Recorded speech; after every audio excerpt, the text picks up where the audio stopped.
Senator Paul is enjoying all of this. Let me get him on the radio here while he's got a minute. Sir, you spoke earlier here today. Well, let me just ask you straight up. How do you think your speech went? Well, I think the best part was afterwards I dove into the crowd. You did the stage dive. I did the stage dive, and they caught me, which is always an important thing. Well, you're in good shape, so the hand-over-hand passing, I would assume, was a little easier on the crowd. Yeah, the only disappointing thing is there were no cameras that didn't wasn't recorded for video. So. How odd. All right, couple of things quickly. Your dad's email yesterday says he's ready to step aside for now, and I know you're supporting Governor Romney as well, but I want to say I have a lot of respect for how your father has handled himself, and I don't need to tell you this, but I think it's important to say it publicly as much as we can. Not just in 2008, but this year as well. I know he's got a voice at the convention. I know he'll have a voice going forward, but just a couple of thoughts about your father and what he's done. I think the movement is enormous, and he's the first to say it's bigger than just him. Mm-hmm. There have been a lot of candidates that have come into the party and run. The chairman of the Iowa party is a Ron Paul supporter. The chairman of the Nevada party is a Ron Paul supporter. So a lot of people come into the party. I first started campaigning for my dad when I was 11, knocking on doors and trying to avoid big dogs that came around from the backyard. Sure.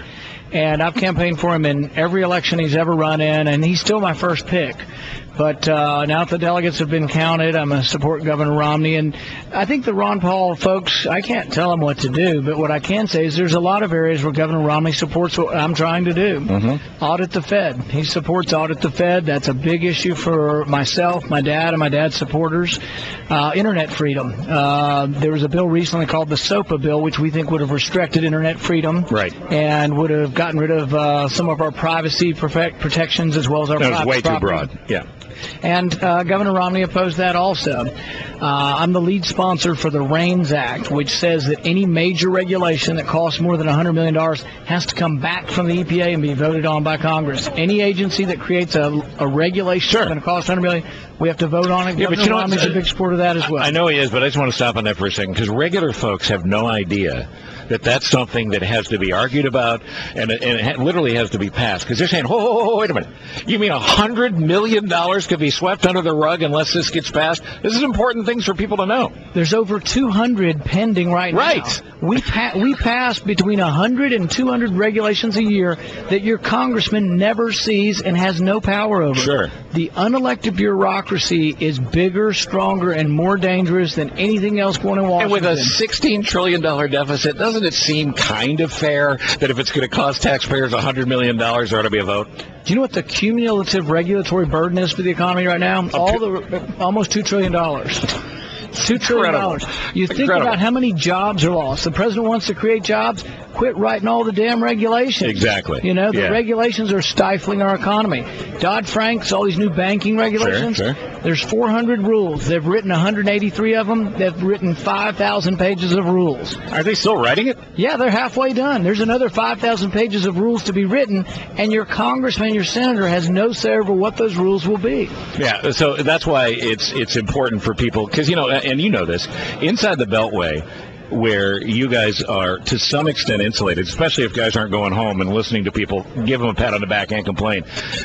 You can be insulated to a point where a lot of those you serve with don't understand that the public doesn't understand what's actually going on. So these $100 million points, these are things that you got to let people know. So that's why I'm thrilled you had the opportunity to bring that up.